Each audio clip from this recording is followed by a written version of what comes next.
Salve amigos, eu sou o RMA2 e esse é o seu canal, o Enferodonto, Enfermagem e Odontologia. E hoje a gente vai falar sobre arboviroses, né?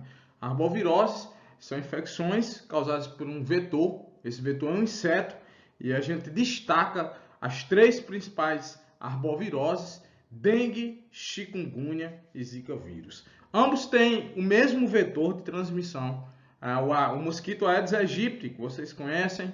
Nós temos, o Brasil tem uma ampla característica de enfrentamento dessas arboviroses, principalmente nos períodos de chuva, as campanhas públicas, as campanhas sanitárias, as mobilizações sociais para que as pessoas eliminem os criadores do Aedes aegypti, né, uma doença histórica desde o país colonial. A gente já vem com esse enfrentamento dessa doença febril, dessa doença exantemática. E recentemente que eu digo, há uns anos atrás, né, foi incorporado no país a chikungunya, né, o homem arqueado, e também o Zika vírus. São doenças febris, são doenças exantemáticas, e a gente chama de arbovirose, né, porque apresenta como o mecanismo de transmissão um inseto, ou seja, uma transmissão vetorial. E a gente destaca o Aedes aegypti, o Aedes albopictus. O mais comum é o Aedes aegypti aqui no Brasil, né? E aí também a gente faz uma grande observação que dentre dessas três arboviroses que a gente vai destacar, uma é bem especial porque também pode transmitir de forma sexual e transplacentária. E aí a gente teve um período bem crítico aqui no país, que foi justamente com relação à infecção pelo Zika vírus, o surgimento de crianças, né, com microcefalia. Esse vírus ele tem predileção por células nervosas, pode causar no homem, no adulto, por assim dizer, quadros de meningites, a famosa síndrome de Guillain-Barré, e nas crianças, na transmissão aí no período gestacional, a microcefalia ou até mesmo o abortamento aí, a criança nascer sem condições de vida, nasce morto ou prematuramente, né? E também ela é de transmissão sexual, porque o vírus fica no sêmen, pelo menos em até 3 semanas pós-infecção. Então nós temos essa grande particularidade aí, já é considerada hoje a Zika vírus, doença de infecção sexual, né? Infecção sexualmente transmissível. E elas estão no rol das doenças de notificação compulsória. Então, dengue é notificação compulsória semanal, chikungunya é notificação compulsória semanal, Zika vírus é notificação compulsória semanal, fazendo-se uma ressalva. Zika vírus em gestante é notificação imediata, em até 24 horas. E óbito por dengue também é imediato. Vamos trazer aqui uma classificação, que é a classificação mais recente para dengue, né? Quando a gente fala de dengue, hoje nós falamos da fase febril, da fase crítica e da fase de recuperação, com a dengue não complicada, dengue com sinais de alerta ou dengue complicada, e a dengue grave, que é aquela que manifesta a síndrome hemorrágica, o choque hipovolêmico. Então vamos conhecer essas três principais arboviroses. Lembrando que ainda nós temos outra infecção exantemática, doença febril, também causada por um vírus que tem como vetor o Aedes aegypti, que é a febre amarela. Hoje não vai ser objeto do nosso estudo do Enferodonto falar sobre febre amarela, e fazer aqui a nossa propaganda no nosso preparatório para cursinho de enfermagem nível médio superior. São 4 aulas gravadas, na verdade são 3 aulas gravadas. Você vai receber aí essas suas 3 aulas pela internet, pelo seu e-mail, e uma aula que é um encontro presencial que a gente faz, é um encontro online. Na verdade é um encontro online que a gente vai trabalhar aí 3 horas de resoluções de questões. O investimento que você faz desse nosso preparatório para concursos públicos é de apenas R$50 mensais. Aí você vai ter acesso a três conteúdos bem fresquinhos e atualizados por mês, além de uma sabatina de resolução de questões e, claro, revisão aqui com o nosso colega RMA2, né? Eu sou enfermeiro e aí também estou nessa empreitada para os concursos públicos. Mas hoje a gente está no YouTube, o nosso canal é Enfermagem e Odontologia, aulas descomplicadas, o Enferodonto. A gente acredita no seu sucesso. Se programe, organize seu tempo, organize sua vida. Se você deseja realmente passar no concurso público, ache prioridade na sua vida para o estudo, sem esquecer de lazer, sem esquecer de família, sem esquecer dos amigos, sem esquecer do trabalho, sem esquecer do equilíbrio. E lembre que o seu cérebro é semelhante ao princípio de um HD, de uma memória virtual, de uma memória de computador. Nós temos um computador e ele tem uma memória RAM, onde as informações são perdidas rapidamente, basta ligar e desligar o computador. E nós temos uma memória de longa duração, que é chamada de HD, uma memória magnética, uma memória para você armazenar informações para toda a sua vida. Então aqui também tu tem basicamente dois tipos de memória, uma de curto prazo e uma de longo prazo. E a única forma de trazer a informação para que ela se torne de longo prazo, ou seja, que você nunca mais a esqueça ou que demore um certo tempo para esquecê-la, né? É trazer valor positivo, valor emocional. Então goste de estudar, traga atitude mental positiva, traga sentimentos positivos, faça disso realmente um objeto de sua vida, um objetivo de sua vida, um trabalho que você goste de estudar e certamente mais cedo ou mais tarde você vai lograr êxito nas suas provas de concurso. Vamos deixar agora um pouquinho essa parte motivacional e vamos ao que nos interessa de fato. Vamos falar sobre arboviroses. São infecções causadas por um vírus em que a via de transmissão geralmente é um inseto, um artrópode. Nesse caso, o principal aqui a gente destaca o Aedes aegypti, o principal, né? A gente também tem o Albopictus, não é tão comum no Brasil, mas pode haver, na verdade, algumas infecções causadas por ele também. Destaque, mosquito fêmea, né? O ciclo viral acontece no mosquito fêmea. O que é que nós temos aqui? A dengue é uma doença cujo vetor é o mosquito artrópodes, né? As principais são dengue, chikungunya, zika vírus e febre amarela. A dengue é uma doença febril, sistêmica e dinâmica. Por quê? Porque nós temos três fases, né? Nós temos uma fase febril. Dentro dessa fase febril, a pessoa apresenta sintomas de cefaleia, febre, dores pelo corpo, dores nas articulações. Pode apresentar o que a gente chama de exantema, que é essa vermelhidão, essa manifestação de vermelhidão na pele. Às vezes esse exantema pode vir com um discreto prurido, ou seja, com uma discreta coceira. E essa infecção, ela tem fases, né? Então você tem a fase aguda, você tem a fase febril, depois você tem uma fase crítica, que é quando a febre já vai desaparecendo. E por que se chama fase crítica? Porque é nesse período que pode haver o que a gente chama de extravasamento vascular. E quando ocorre a perda de água do meio interno, do meio intracelular para o meio externo, ocorre um fenômeno que a gente chama de hemoconcentração. Ou seja, um aglutinamento de células sanguíneas e, nesse caso, o exame laboratorial, principalmente o hemograma, vai revelar um hematócrito alto. Geralmente, essas síndromes elas são procuradas quando o indivíduo apresenta sintomatologias hemorrágicas, como petequias, sangramentos de gengiva ou sinais de alerta, que a gente vai falar, como dor abdominal, alteração do nível de consciência, né? Ou prova do laço positivo, né? Então, todas as pessoas que têm suspeita de dengue devem se realizar a prova do laço, que é o quê?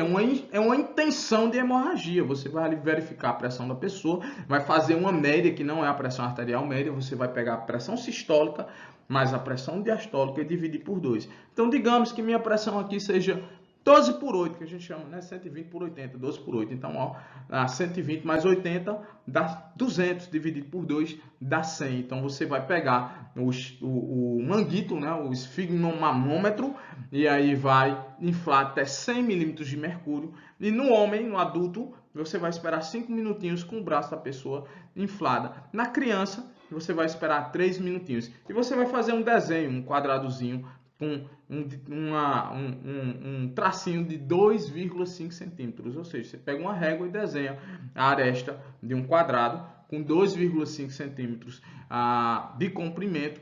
E após 5 minutos você vai desinflar justamente o manguito do esfigmomanômetro, e aí você vai contar intencionalmente a presença de quantas petecas vão apresentar ali naquele quadradinho, aqueles pontinhos vermelhos, né, que são extravasamentos de sangue do meio extravascular, né? Então aí você vai contar, e se no adulto for mais de 20 petecas, ou na criança mais de 10 petecas, isso aí tem risco de fragilidade capilar. Então, nesse caso, essa pessoa é considerada prova do laço positiva, e aí tem um risco de desenvolver o que a gente chega na terceira etapa dessa síndrome febril, que é a dengue grave, a dengue que hospitaliza, a dengue que mata, né? A dengue da febre hemorrágica, que não é mais chamada de febre hemorrágica, e sim o choque circulatório, o choque hipovolêmico, que é causado justamente pela perda do líquido extravascular.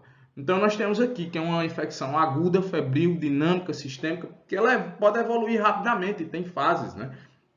A fase febril, a fase de recuperação e a fase crítica, né? Na verdade, a fase crítica e depois a fase de recuperação. Geralmente 70% das pessoas, uma grande quantidade de pessoas, são assintomáticas ou quando muito desenvolvem, ficam apenas na fase febril. Tá? Nós temos 4 sorotipos de dengue, o sorotipo 1, 2, 3 e 4. Você pode adquirir imunidade, essa imunidade é permanente, mas você não adquire imunidade ao conjunto de sorotipos, e sim ao sorotipo específico que lhe acometeu. Então, se for o sorotipo 1, provavelmente nunca mais você vai ter infecções pelo sorotipo 1. Então, você adquire sorotipo 1, sorotipo 2, sorotipo 3, sorotipo 4. Ainda tem o quinto sorotípico, né? Mas esse não está presente no Brasil, está mais na Ásia, na África. Então, a gente não tem ainda o quinto sorotipo de infecção viral por dengue, né? Então aí a gente tem como vetor justamente o Aedes aegypti, o Aedes albopictus, né? Por que é o Aedes aegypti, né? Porque essas manifestações febris eram muito presentes lá no Egito, né? Era chamada de febre do Nilo, né? Então ali os povos que viviam à margem do rio Nilo apresentavam muito essas síndromes febris, né? Então, é a doença febril, que é dividida em 3 fases, a fase febril, a fase crítica, a fase de recuperação. Não existe o tratamento específico, o tratamento é reidratação, né, e identificação dos sinais de alerta, né? Então, você vai ter basicamente 4 tipos de público para o tratamento de dengue, né? O primeiro tipo, ou o primeiro perfil de pessoas acometidas com dengue, são aquelas que vão desenvolver os sintomas clássicos, que a gente chama de cometa, né? O famoso cometa. O que é isso, cometa? O C de cefaleia, dor de cabeça. O O de dor retroorbital, né? O M de mialgia, que são dores musculares, né? O E de exantemo, a vermelhidão na região periférica, na região central, na região do rosto, né? O T de temperatura, T de febre. E o A de artralgia, dores nas articulações. Então, a maioria das pessoas vão desenvolver esses sinais clássicos da dengue clássica, né? E aí, o interessante é que se você desenvolve esse tipo de sintomas e não apresenta manifestações hemorrágicas, isso é um caso leve, um caso que pode ser controlado com hidratação, muita hidratação. Geralmente se recomenda em adultos 60 ml por quilograma por dia. Então, de repente, eu tenho aqui 60 quilos, então você vai tomar em média 3 litros e 600 ml de água ao dia para reidratar se você está com sintomas leves. Tá? O tratamento, que não é específico, ainda inclui o controle dos sintomas, como febre, dor nas articulações, mialgia, e nesse caso, a utilização de dipirona ou paracetamol, sendo proibido utilizar o quê? Anti-inflamatórios, não esteroides, que é o famoso AINE, ou o ácido acetil salicílico, que é o famoso AS. Por quê? Que aumenta o risco, né, de hemorragias. Então, essas duas medicações, como ibuprofeno, o famoso ácido acetil salicílico, o AS, então, não pode ser utilizado. Né? E ela é uma doença de notificação compulsória. O segundo perfil de dengue é justamente aquela pessoa que pode apresentar exantema ou prova do laço positivo, mas não manifesta sinais de alerta, né? Então, nesse caso, ele também pode ser manejado com hidratação seguindo essa lógica aí de 60 ml por quilograma de peso ao dia, e também vai utilizar a observação, monitoramento diário e a realização de um hemograma para ver como é que está a concentração de hemácias, como é que está a concentração de células sanguíneas. É comum no dengue que existia um que a gente chama de leucopenia, baixa dos leucócitos, plaquetopenia, baixa de plaquetas e, claro, hemoconcentração, aumento de concentração do hematócrito, né? E um quarto perfil de pessoas acometidas de dengue, essas já vão manifestar sintomas hemorrágicos.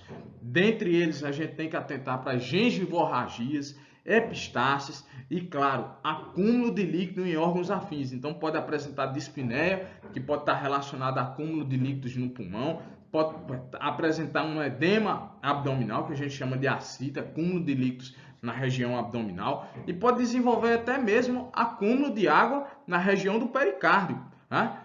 E já o quarto, vamos dizer assim, perfil de pessoas acometidas de dengue, essas desenvolvem, claro, choque hipovolêmico, com hipotensão, pele fria, alteração de nível de consciência, taquicardia. E lembrando que esses dois últimos perfis, o perfil das pessoas que apresentam sinais de alerta e o perfil das pessoas que desenvolvem o choque hemorrágico da dengue, esses são perfis de hospitalização. Os outros dois podem ser manejados na atenção primária à saúde, em ambiente domiciliar, mas já esses dois últimos perfis têm que ser manejado, tem que ser tratado, tem que ser acompanhado em ambiente hospitalar. Então tá aqui o Aedes aegypti, né? A característica dele aqui, o mosquito fêmea, ele tem essa característica que a gente chama de xadrez, né? Então as perninhas com branco e preto, né? Esse tom branco, preto, branco, preto. E aí vem o nome arbovírus, né? Arbovirose, que são infecções que tem como vetor o famoso Aedes aegypti, né? Então aí nós temos os sinais da dengue clássica, né? Então aí as dores no corpo, astenia, as manifestações de mialgia, artralgia, né? As manchas vermelhas, que a gente chama de exantema, claro, a dor de cabeça, náusea e vômitos, que é muito presente em crianças, né? Inapetência, irritabilidade, né? A dengue é perigosa em gestantes, a dengue é perigosa em idosos, a dengue é perigosa em crianças menores de 2 anos, né?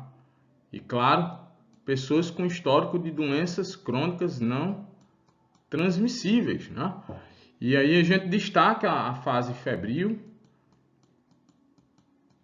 a fase crítica, que é a segunda fase, né? Que é depois da fase de febre. Aqui a gente pode desenvolver sinais de alerta, pode apresentar extravasamento de líquido extracelular. E é na fase crítica que a gente chega e fala sobre os sinais de alerta de dengue, né? Porque esses sinais podem evoluir para uma complicação e para um choque hipovolêmico, uma síndrome febril hemorrágica, né? Então, a dor abdominal intensa e contínua, isso que adora cair em provas, né? Os vômitos persistentes, o acúmulo de líquidos, né? O derrame de líquidos, a ascite, que é na região abdominal, derrame pleural pode se manifestar com um quadro de dificuldade de respirar. Então, a pessoa estava com síndrome febril, muito parecido com dengue, né? Isso e aí começou a manifestar uma dispneia, e aí, nesse caso pode ser acúmulo de líquido aí na região do pulmão, derrame pericárdico, a hipotensão postural, né? E está muito relacionado ao choque, né? A letargia, alteração do nível de consciência, hepatomegalia, né? Uma reação aí hepática, sangramento de mucosa, principalmente a gengivomorragia, e o aumento progressivo do hematócrito. Lembrando que o diagnóstico de dengue ele pode ser estabelecido com critério clínico, mas também o critério laboratorial ele vai de duas formas, né? Através da identificação do vírus, através da pesquisa de biologia molecular, geralmente depois do período de incubação, né? As manifestações clínicas, geralmente é no 5º dia, já dá para fazer a pesquisa de biologia molecular não é tão comum, é mais comum que fazer a pesquisa de anticorpos a partir do 6º dia, aí através do método de ELISA, né? Então já vai ter aí os anticorpos para fazer imunofluorescência e identificar aí os antígenos e os anticorpos contra o vírus da dengue, aí o flavivírus, né? Então tá aí a prova do laço, né?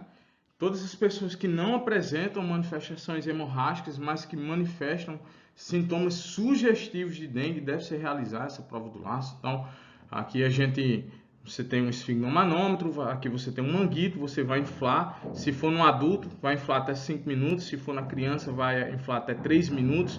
E aí você vai fazer uma média da pressão arterial sistólica mais a pressão arterial diastólica, e aí você vai ter a quantidade no manômetro que você vai ter que inflar. E aí, no caso, você vai contar o número de petequias e aí vai ter a suspeita e a sugestão do risco de febre hemorrágica, da fragilidade capilar.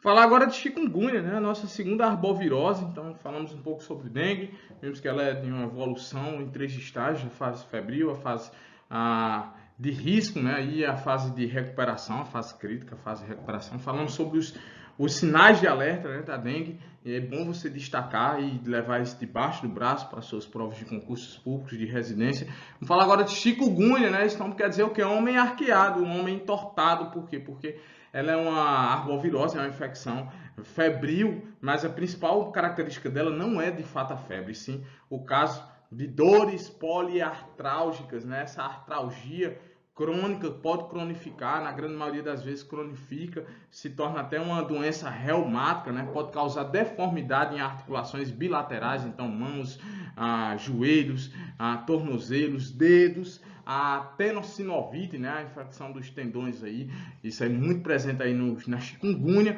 Ela também apresenta um quadro agudo, um quadro subagudo, e quando essas manifestações da poliartralgia se persistem, né, até mais de 90 dias, mais de 3 meses, aí nós temos um quadro cronificado dessa arbovirose. Aí o agente etiológico é esse vírus, o alfavírus, né? Então a transmissão é homem, inseto, homem, através justamente do inseto fêmea, o Aedes aegypti, aplicado do Aedes aegypti. Aqui mostra aqui, ó, Aedes albopictus. A gente ainda não tem histórico de transmissão aqui no Brasil. Cerca de 95% das pessoas infectadas irão desenvolver a fase febril, a fase de dores nas articulações, ao passo que no dengue a gente acha uma quantidade menor de pessoas que vão realmente manifestar aquelas infecções, aquelas manifestações febris, astenia, mialgia e por aí vai, né? Qual o tratamento? O tratamento justamente na fase aguda. Ela é dividida em fase aguda, na fase subaguda. A fase aguda dura em torno de 1 a 15 dias, né? A fase subaguda é de 15 a pelo menos 30 dias e a 90 dias, perdão, né?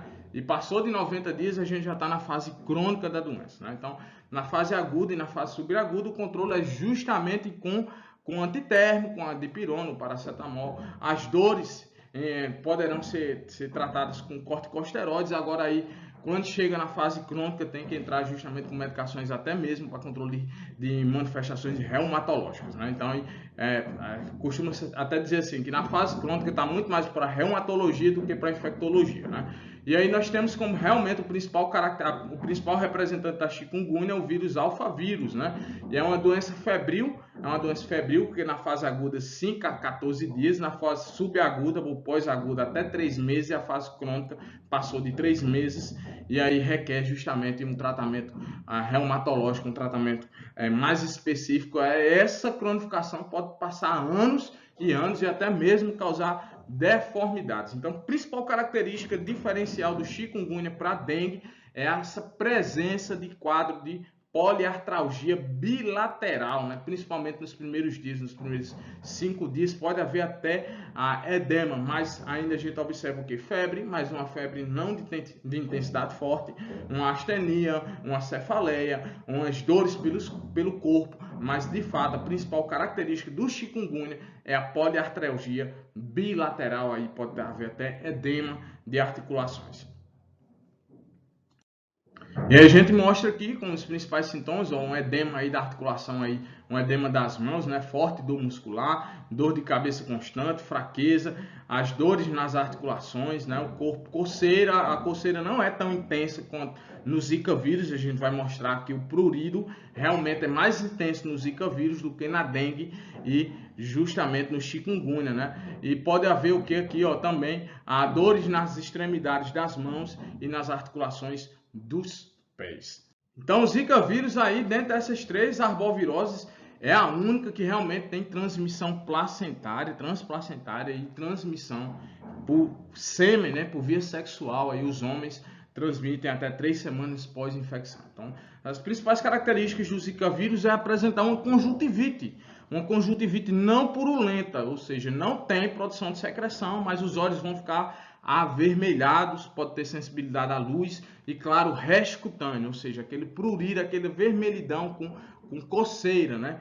E aí, o problema principal do Zika vírus é que esse vírus tem tropismo por células nervosas. Então, nos adultos podem causar ainda uma síndrome nervosa que é chamada de Guillain-Barré, então dá uma paralisia dos membros inferiores, dá uma fraqueza nas pernas, a pessoa vai ficar hospitalizada, pode causar um quadro de meningite em umas fortes dores de cabeça, e nas crianças, principalmente em gestantes, podem causar alterações teratogênicas, malformações congênitas, óbito, prematuridade, aborto, mas aí a gente tem que destacar a microcefalia, né? Teve até uma epidemia no Brasil de microcefalia logo quando esse vírus foi introduzido aí. Então, é uma arbovirose, a gente chama eles vírus Zika ou Zika V, né? O agente etiológico é transmitido pelas fêmeas do Aedes aegypti, assim como a chikungunya, assim como o dengue vírus. E o problema desse flavivírus é justamente esse, o tropismo por células neurológicas. A forma de transmissão do vírus documentada, além da vetorial, é por vale destacar isso aí também, por transfusões de sangue, né? E por via vertical, transplacentária, e digo, a única com transmissão sexual. Então você tem dengue, que a transmissão é vetorial, você tem o chikungunya, que a transmissão também é vetorial, e aí você tem o Zika vírus. Aliás, o dengue, chikungunya, além de vetorial, também pode ser o quê?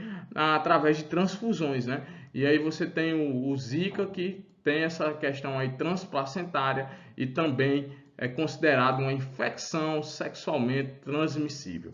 Só relembrando, todas as 3 são de notificação compulsória. Agora, o óbito de dengue, e o óbito do chikungunya, o óbito do Zika vírus e, claro, Zika vírus em gestante são de notificação imediata, né? Então aí mostra aí o forte fator teratogênico nessa infecção aguda viral, né, exantemática, febril aí nas criancinhas brasileiras, que são esse quadro de síndrome aí de microcefalia, né? E aí as gestantes infectadas, mesmo que assintomáticas, podem transmitir o vírus para o feto, né? E essa forma de transmissão da infecção pode resultar em aborto espontâneo, óbito fetal ou malformações congênitas. Leva isso na sua prova, viu? Para a sua prova, né? Então, os pacientes que apresentam um exantema maculopapular pruriginoso, aí acompanhados de algum desses sintomas, como febre, hiperemia, artralgia, poliartralgia e edema periarticular, ou seja, edema das articulações, são sugestivos de Zika vírus. Mas aí o que é que a gente destaca, galera? É justamente conjuntivite, tá? Edema das mãos também, edema de articulações e coceira, né? Então é o exantema pruriginoso, né? As máculas que coçam, realmente dá um quadro de coceira constante e a pessoa fica toda avermelhada, toda rasturada, que a gente chama de rash, do rash cutâneo, né? E aqui, conjuntivite não purulenta, aí vai suspeitar de Zika vírus. Assim como o dengue, assim como o chikungunya, assim como o Zika vírus, o diagnóstico dessas infecções, elas podem ser também de 2 formas, né? O isolamento através de biologia molecular, geralmente para fazer o isolamento é até o 5º dia dos sinais e sintomas, mas é mais comum na rede pública se trabalhar com a sorologia. Então é mais comum a gente solicitar as sorologias, e essas sorologias elas compreendem de 6 a 8 dias de início dos sintomas. O ideal é que você faça entre os 6 a 8 dias do início dos sintomas, que já vai ter anticorpos presentes no soro, presentes no plasma, que aí vai fazer a leitura através de técnicas e vai chegar justamente ao quadro de infecção recente, o IgM positivo, ou infecção mais antiga, que é o famoso IgG positivo. Certo? Então, todas as duas, além do critério claro clínico, também tem esse critério epidemiológico e também laboratorial. Então, aqui a gente mostra as criancinhas com perímetro cefálico inferior a 31 centímetros. Né? É mais comum que elas nasçam com um perímetro cefálico em torno de 35 centímetros. Né? Aqui é o resto cutâneo pruriginoso do Zika vírus, né? Então isso aqui coça pra caramba. Eu acompanhei uma epidemia de chikungunya aqui no município que eu trabalhava num pronto atendimento, as pessoas chegavam totalmente paralisadas, com dores, não conseguiam se movimentar de forma nenhuma. A gente acompanhou um período grande de cronificação. Hoje aqui também no município que eu resido, a gente está passando por uma epidemia de dengue, uma epidemia de chikungunya. Agora já não é tão comum ver justamente o Zika vírus, a doença, assim como a dengue, assim como o chikungunya, ela confere imunidade permanente, galera. Então, ó, acredita-se que a imunidade seja para o resto da vida. Lembrando que lá na particular da dengue, que a imunidade ela é para o sorotipo, né? Então aqui a gente também pode ter sorotipos diferentes ou algumas variações, mas no geral o Zika vírus adquire, quem passa pela infecção vai adquirir imunidade, e aí a gente destaca a conjuntivite não purulenta e no caso o resto cutâneo bem acentuado com prurido, né? Pruriginoso. E aqui é um quadro comparativo. Aqui com relação aos sintomas de febre, na Zika vírus é um pouco mais baixo, na chikungunya é alto e de imediato. E no dengue também tem um quadro de febre alta, né? Então aí geralmente esse quadro febril é em torno de 5 a 7 dias, né? Depois na dengue vai diminuir e vai entrar na fase aí crítica ou não, e depois na fase de recuperação. Lembrando que aqui, ó, onde há febre, tem que haver o quê? Hidratação, né? Algumas pessoas vão ser por hidratação oral, outras pessoas vão ser por hidratação parenteral. Nós temos 4 tipos de pacientes lá na dengue, né? Ou sem complicação, ou com sinais de alerta, e aí com sinais de justamente choque hemorrágico. Né? As dores nas articulações no Zika são leves. Já a chikungunya tem esse quadro de poliartralgia intensa, então a pessoa vai ficar lá com as dores articulares bilaterais em 90% dos casos, ou seja, a cada 10 pessoas que adoecem, 9 vão ser sintomáticas por quadro de dores nas articulações. Já no dengue, as dores elas são mais moderadas, assim, não é uma intensidade muito forte, né? É mais comum o quadro de mialgia, né? As dores musculares, além da astenia, da fraqueza, da indisponibilidade, da falta de energia e de disposição para as atividades do dia a dia, né? Manchas vermelhas, ó, quase sempre presente nas primeiras 24 horas no Zika vírus, se manifesta a partir do segundo dia no chikungunya e pode ou não estar presente, né? Então a presença de petequias, a presença de exantema é sinal de risco aí no quadro de dengue. Inclusive todas as pessoas que são suspeitas de infecções febris aí por arbovirose, a gente tem que provocar o quê? A prova do laço, né? Isso, coceira, ó, pode ser de leve a intensa e pode estar presente, é muito comum esse quadro de prurido aí no Zika, né? Presente em 50 a 80% dos casos no chikungunya, mas de intensidade leve, e já no dengue não é tão comum assim, certo? O quadro de prurido, o quadro de coceira, a gente destaca muito esse quadro de prurido aqui, ó, no Zika vírus, né? E a vermelhidão nos olhos pode estar presente no Zika vírus, pode estar presente no chikungunya e não tem esse quadro de conjuntivite no dengue, né? Vamos lembrar desse acrônimo aqui, ó, a cometa com relação à dengue, né? A dor de cabeça, a cefaleia, as dores retroorbitais, a mialgia, o exantema, a febre e quando não é tão comum, mas quando presente também as dores de articulação. E falou em vermelhidão, conjuntivite, vamos lembrar aqui que um diagnóstico diferencial de conjuntivite no Zika vírus é não purulenta. Todas essas infecções, elas estão contraindicadas o que, galera? Utilizar o ácido acetil salicílico e utilizar também os anti-inflamatórios não esteroides. E lembrando que as 3 são de notificação compulsória semanal. Isso também adora cair em prova. E claro, quando a gente fala de arbovirose, a gente deixa de citar uma que a gente vai trabalhar em específico aqui no seu YouTube, aqui no canal Enferodonto, que é justamente a febre amarela, tá certo? Então essa aqui é a nossa revisão para vocês. A gente deixa aqui o convite para conhecer o nosso trabalho, o nosso preparatório para concursos públicos na área da enfermagem, nível médio superior, é comigo mesmo, são um investimento aí, mensalidade aí que cabe no seu bolso de R$50. Além disso, a gente vai trabalhar com 4 aulas, com 4 temas direcionados, né? Na verdade, 3 temas e uma revisão sistemática aí só com questões atuais de concursos públicos. Aí a gente trazendo esses conteúdos de cabo a rabo, de cima para baixo, de preto no branco, pintando de todas as cores, trazendo aí o que há de melhor no preparatório para concursos públicos na área da enfermagem com o nosso colega aqui, RMA Segundo. E esse é o seu canal, Enferodonto, Aulas Descomplicadas. A gente pede também que você se inscreva no nosso canal, que você compartilhe, que você deixe as suas sugestões, as suas críticas, as suas recomendações. E claro, identifique lá as notificações, ative as notificações para você saber sempre que houver vídeo novo aqui no seu canal do Enferodonto, Enfermagem e Odontologia, Aulas Descomplicadas. E eu sou o RMA Segundo aí, o seu parceiro nessa caminhada de estudo, né? Eu acredito no concurso público, trabalho, sou servidor público e eu quero também que você almeje não só os concursos, mas também se atualizar aqui, porque esses conteúdos eles são atemporais. Sempre nós estaremos lidando com infecções causadas por arbovírus, especialmente dengue, chikungunya e zika vírus. Um forte abraço, fiquem com todos. Enferodonto com vocês, Aulas Descomplicadas. E aí galera, se você gostou do vídeo, então não deixa de se inscrever no canal, ativar o sininho, deixar seu like, seus comentários. Isso vai ajudar bastante a nós do canal trabalharmos para mais conteúdos. Enferodonto com vocês, Aulas Descomplicadas.